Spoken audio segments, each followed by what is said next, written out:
paracha Lech Lecha, paracha dans laquelle Dieu dit à Abraham le fameux message, pars de ton pays natal, pars de ton pays natal, pars de l'endroit où tu es né, et va vers la terre que je te montrerai. Bien sûr, on sait très bien de quelle terre on parle, la terre d'Israël, la terre que Dieu il a donnée au peuple juif et qu'on apprend en ce moment dans tout le Chumash depuis le début de Bereshit, comme on a vu le premier Rashi. Le cours est dédié, bien sûr, à la protection de tous nos frères et sœurs, particulièrement en Israël, et la protection de nos soldats et la réussite jusqu'à la victoire des forces du bien contre les forces du mal. Et que ça soit fait cette fois-ci une fois pour toutes. Alors on va voir aujourd'hui un merveilleux enseignement du Rabbi sur la paracha Lech Lecha, qui est justement une paracha qui est le premier shliach, premier envoyé que Dieu l'a envoyé, c'est Abraham, premier envoyé. D'après la nature, chacun veut voir en général des satisfactions de ses enfants. Chacun cherche à avoir la satisfaction de ses enfants, qui continuent à aller dans le chemin de la Torah, plein de bonté, et parfois Dieu t'envoie dans un autre chemin.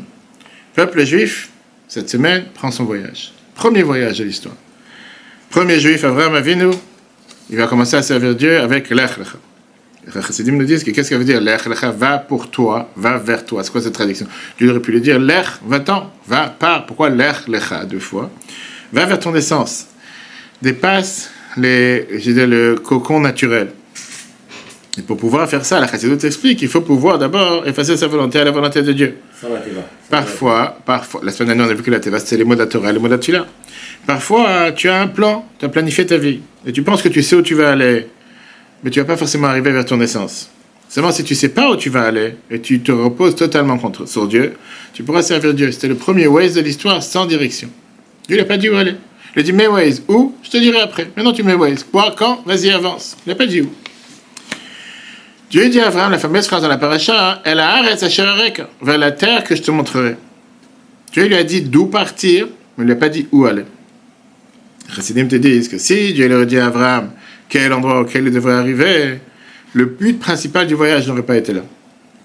On aurait pensé que Dieu lui dit bon, il faut déménager géographiquement. Tu vas d'un endroit vers un autre endroit. Mais on sait très bien que c'était encore un des épreuves qu'Abraham il a eu parmi les 10 épreuves.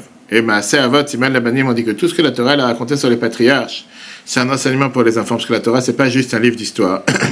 Et donc Dieu, il essaye parfois de nous tester, est-ce qu'on est capable de changer notre endroit interne, profond dans la vie de tous les jours. Et Dieu te demande, qu'est-ce que ça veut dire, Lech lecha me'artzecha me'molatecha de ta terre, ton pays natal, le pays de la maison de tes parents, changer tes habitudes. Lui, on a le devoir parfois de changer nos habitudes, de penser à savoir, quand tu te réveilles le matin, qu'est-ce que Dieu veut de toi. Quand tu changes tes habitudes et tu changes les choses dans lesquelles tu es habitué, tu commences à dévoiler ton point juif. Et tu commences à comprendre qu'est-ce que Dieu il attend de toi.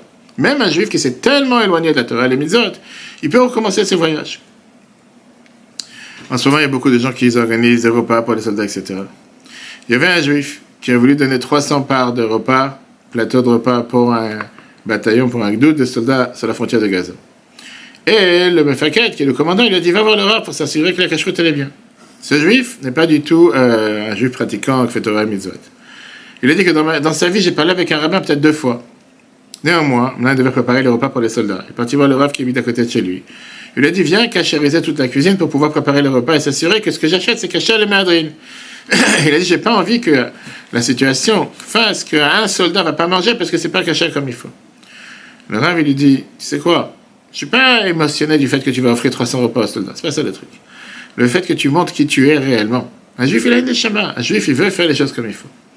Dans le livre précédent, il raconte dans sa mémoire qu'on a l'habitude chaque vendredi de faire ce qu'on appelle Shnei Mikra. C'est-à-dire 2 fois la paracha, 1 fois le Targum, traduction en araméen. Il y en a qui lisent le Sirach et l'Haftara. Comme ça, c'est écrit pour préparer la paracha qu'on va lire Shabbat à la synagogue. Le Rabbi Rachab, une fois, il a lu Parashat Lech Lecha. Ça dépend. Il y en a qui font 2 pasuk. Ce qu'on a l'habitude de faire en général, c'est 2 pasuk d'affilée et après le Targum. Et il y en a qui font un pasuk et le Targum. Ça prend du temps. Mais quand tu as l'habitude, Quand tu fais Chitat, c'est facile. Donc le Rabbi précédent, il raconte. Et il te dit que quand son père, il a lu la paracha, Lech lecha me'artzecha, il a commencé à pleurer. Va-t'en de ton pays natal, va-t'en de la terre, va-t'en de ton endroit où tu vis, il a commencé à pleurer. Maintenant, à chaque fois que le Rabbi parlait, c'est avec beaucoup d'émotion sur cette paracha.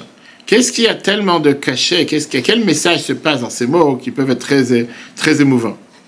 Parce que c'est la première fois que Dieu parle au premier juif. Et c'est la première fois que Dieu lui donne ce qu'on appelle cette force de faire Messirut Nefesh. Messirut Nefesh, c'est le don de soi, d'abandonner tout sur lequel il a l'habitude jusqu'à présent. Et comment il vit jusqu'à présent? Et d'aller avec une émouna totale envers Dieu. Cette force, c'est ce qui accompagne le peuple juif jusqu'à aujourd'hui, depuis plus de 4000 ans. Et c'est cette histoire qui est tellement de courage, de sang, de larmes, de victoire, qui vient tous avec ce Messirut Nefesh qu'on a reçu d'Abraham. Quand Dieu il te dit, Lech lecha, va vers toi, Dieu il te demande, pars de chez toi, pars de ton intérieur et deviens le mien. Le judaïsme en général, c'est justement une forme de pouvoir, pas se remettre en cause, mais une forme de se reformater.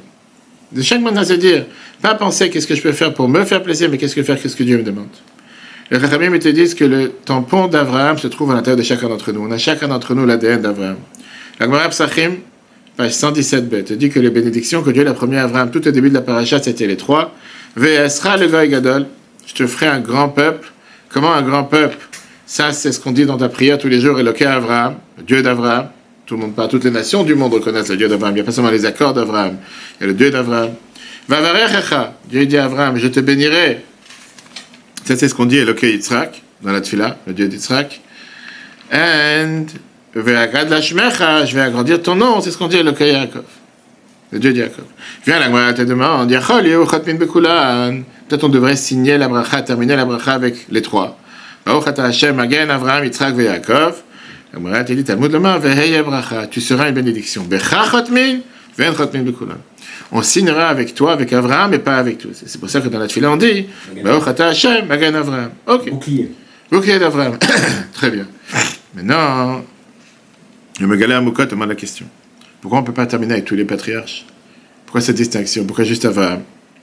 La Gemara, c'est compréhensible, comme si Abraham ne voulait pas qu'on signe avec tous. Et Dieu, il a promis que t'inquiète pas, on va signer seulement avec ton nom. De l'autre côté, si Abraham voulait qu'on signe seulement avec son nom, pourquoi Dieu il a dit dans la bénédiction que Yitzhak sera aussi béni, Yaakov sera aussi béni? Il y a quelque chose. Viens le Megalé Amukot. Et tu dis comme ça. Les trois patriarches, c'est les trois piliers du monde. Avraham, Milut Chassadim, le Chassid. Il dit que quand Avraham faisait du Chassid, le monde ne pouvait pas réagir. Yitzhak, le travail, la Tfila. Avoda, c'est la Tfila. Et Yaakov, c'est la Torah. En exil, parfois, il a pu manquer la Torah et la prière. Mais Milut Chassadim, ça existe éternellement. Et c'est pour ça qu'on termine avec Avraham, parce qu'Avraham, le Chassid d'Avraham existe toujours. Et c'est pour ça qu'il a dit, Veillez bracha, toi tu seras une bénédiction pour montrer que le mot, le pilier d'Avraham, il est éternel. C'est-à-dire que l'essentiel du travail d'aujourd'hui, comme Rabbi l'a toujours demandé, c'était l'amour du prochain, le chesed, la bonté envers les autres. C'est comme ça qu'on termine la galoute. Il y a une lettre du Rabbi de Bobov qui amène cette phrase du Megalé Amukot. Et il dit comme ça. J'ai dit que maintenant, la Torah, c'était le début du moment où on a reçu la Torah. Le Beit HaMikdash, au temple, c'était le moment où on a eu les sacrifices. On sait très bien qu'aujourd'hui, on fait la Tfila parce qu'on n'a pas le Beit HaMikdash, ça remplace les sacrifices. Et le Baal Shem Tov a enseigné au monde le troisième pilier qui est Milut Chassadim. De faire de la bonté, de faire du bien envers l'autre, en son âme et en son corps. Et ça, c'est le chemin de la Chassidut. Admo Zaken, il écrit dans le Tanya, dans l'Igrot Kodesh, que dans le temps, juste avant que Mashiach va venir, l'essentiel du travail, c'est la Tzaka. Et c'est ce qu'on voit aujourd'hui. On est juste avant la galoute, comme malheureusement, tu as beaucoup de Juifs qui ne savent pas encore la valeur de la Torah et la Tfila. Mais néanmoins, cette qualité de Tzaka et d'abondance, de bonté envers les autres, se trouve chez tous les Juifs. Même les Juifs les plus loin de tous. Ils sont avec, je dis, cet instinct fort de vouloir donner et aider. Peut-être qu'ils ne donnent pas toujours aux bonnes causes, mais ils donnent. À la fin de la galoute, on voit comment ça s'intensifie encore plus. Regardons quelques histoires qui se sont passées récemment, justement. Il y a quelques semaines à peine, on a oublié que le jour de Kippour, il y avait cette distinction en Israël de ne pas vouloir prier ensemble, de ne pas laisser les Juifs prier à Tel Aviv, de montrer comme s'il y a une telle séparation entre les Juifs, comme si on est deux peuples. Mais avec cette guerre qui s'est imposée sur nous, on voit quand on a vu comment cet ennemi a voulu massacrer le peuple juif sans distinction, le juif le plus laïque avec le juif le plus religieux. On comprend que cette haine, c'est la haine du juif tout court, pas la haine du religieux ou du non-religieux. Pas comment il a l'air avec ses habits, s'il a une kippa et une longue barbe, ou s'il n'a pas de kippa et il n'a pas de barbe. C'est cette haine, malheureusement, de nos ennemis, qui montre l'essence qui est à l'intérieur de chacun d'entre nous. Cette essence qui est à l'intérieur des juifs qui est parfaite, qui est très bonne, qui est une lumière merveilleuse, une amour merveilleuse. Et toute cette séparation qu'il peut y avoir parfois, ça existe seulement, on va dire, dans les niveaux les plus bas. Quand, malheureusement, il y a un ennemi qui touche à notre essence, on réagit tout d'un coup avec notre essence à nous. Et notre essence, elle est unie avec Dieu, avec l'éternité, de la divinité, les brachot sur terre, sans distinction. Pourquoi? Parce qu'on a tous été les enfants, on est tous les enfants d'Abraham, qui a eu cette Messirut Nefesh, ce don de soi, qu'il a inculqué dans la Neshama de chaque juif éternellement. Et aucun juif pourra s'en séparer. J'ai un ami qui habite en Australie, il s'appelle Aaron Moss. Et écoute, il dirige une organisation. Et il y a quelques années, il a envoyé une lettre qu'il a reçue d'un juif qui est totalement laïque. Nous. Il dit, j'ai besoin de votre aide. J'ai été éduqué dans une maison traditionnelle. On m'a fait la Bat Mila, Bar Mitzvah, mais j'ai jamais cru dans aucune religion, dans aucune foi. Aujourd'hui, j'ai 34 ans, je suis totalement athée. J'ai pas envie d'être enterré dans un cimetière juif, je vais écrire ça dans mon testament, et je me suis marié de manière totalement laïque, avec une personne qui n'est pas de la communauté. Et ma question est la suivante. Est-ce que je suis considéré non-juif du fait que j'ai abandonné le judaïsme, ou bien j'ai besoin de faire une cérémonie particulière ou un processus pour être officiellement non-juif, pour être officiellement reconnu comme quelqu'un qui n'est pas juif. Maintenant, bien sûr, c'est une question qui fait peur quand tu entends une question pareille. Mais Avraham Avinu, il avait une réponse. Ramban Nachmani te dit que contrairement aux histoires qu'on a des autres tzadikim dans la Torah, dans les prophètes, on voit comme Noach dit c'était Ish Tzadik Tamim, on l'a vu la semaine dernière, c'était un tzadik dans sa génération. Ou Moshe Rabbeinu qui est sorti vers son frère, ou Shmuel Hanavi. L'histoire d'Avraham, elle commence de nulle part. On te raconte rien. La Torah te raconte presque rien sur Avraham avant cette histoire de Lech Lecha. C'est pas écrit que c'était le meilleur élève à l'école. C'est pas écrit aucune histoire. Toutes les histoires qu'on connaît avec la fournaise et avec son père et les idoles, la Torah ne le raconte pas. Ça, c'est le Midrash.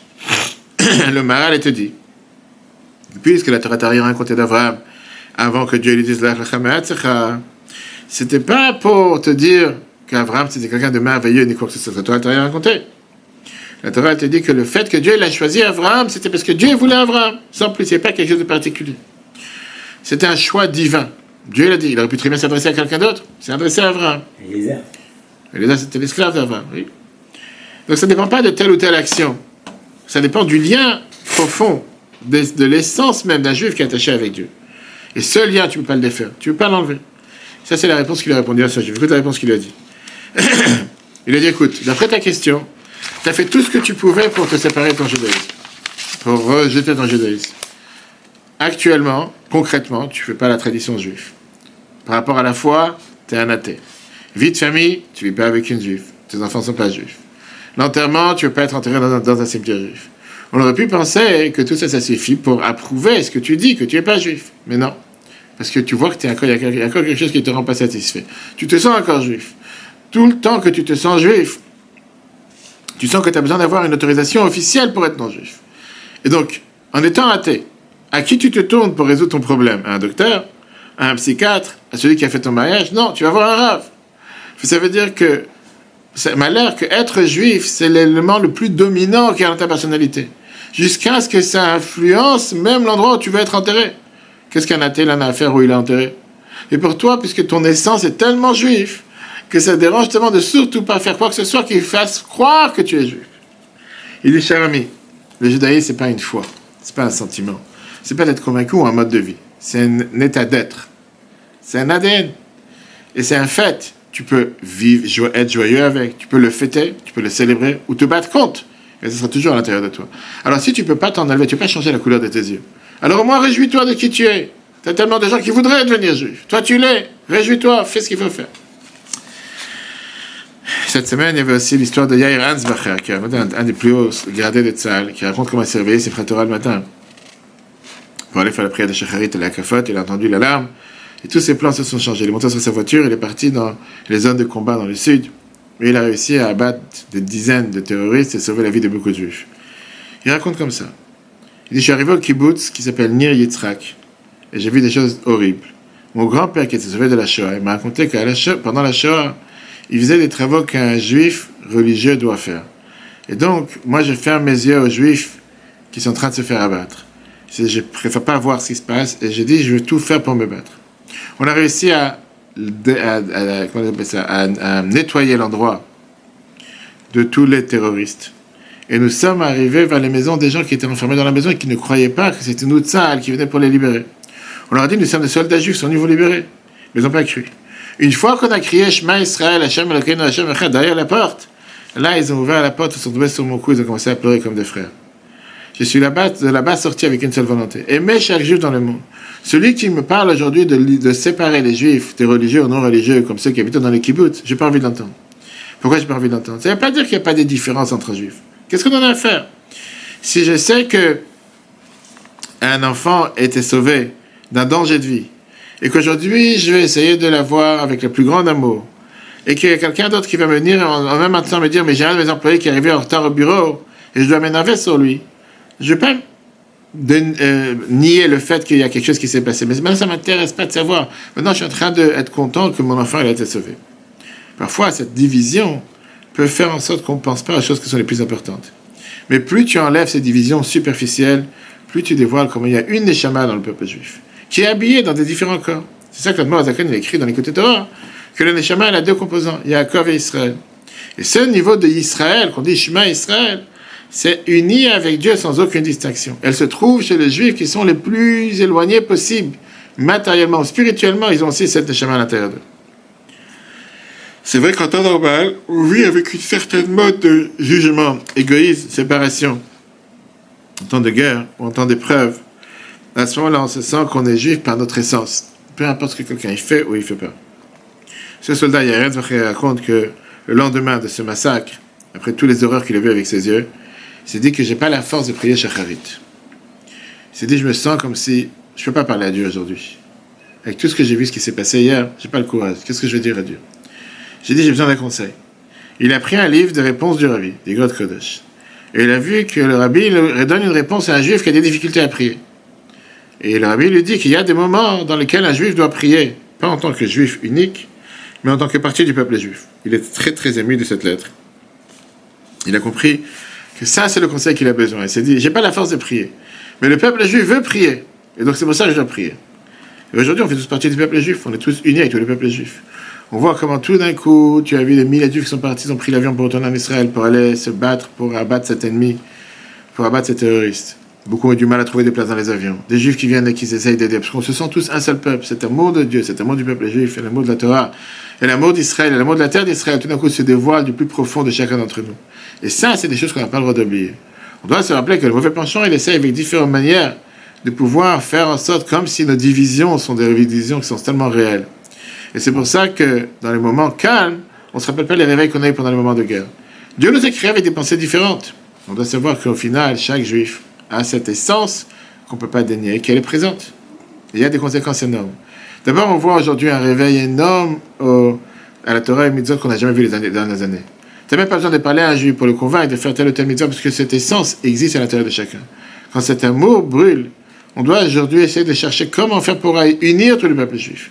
Je n'ai pas besoin d'aller rapprocher ceux qui se sont éloignés, comme certains disent. Parce qu'il n'y a pas d'éloignés. Le peuple juif est réveillé, le cœur du peuple juif est réveillé. On a aujourd'hui une opportunité énorme de pouvoir rapprocher nos frères et sœurs à la Torah et Mitzvot. On voit comment des centaines de milliers de juifs dans le monde entier cherchent à faire plus de Mitzvot, s'unir avec la synagogue, faire la Torah, rajouter des Mitzvot, mettre les tefilin, des gens qui n'ont pas fait pendant des années et des années. Et avec le mélange des larmes et du sang qui a été versé ces jours-là, on comprend combien on est attaché avec Dieu. Ça, c'est le message qu'on a vu la semaine dernière, quand on a vu que Dieu il a dit à Noach de créer cette teva, cette arche avec cette soar, qui était cette petite... d'après Rashi, il y avait deux explications. Est-ce que c'était une fenêtre, ou bien une lumière, une pierre précieuse? Le Bachatov disait que Tsara, une souffrance, c'est aussi les mots de soar. Dieu fasse qu'à partir de cette souffrance et ces moments difficiles, on puisse ouvrir cette fenêtre et pouvoir voir la lumière avec la venue de Mashiach, que le mal soit éradiqué de la planète et qu'on puisse avoir que des bonnes nouvelles pour tout le peuple juif et particulièrement la sécurité de nos frères et sœurs en Israël et la réussite de nos soldats. Le cours en replay sur retora.fr. Très bonne journée à tous. Si Dieu veut, à la semaine prochaine.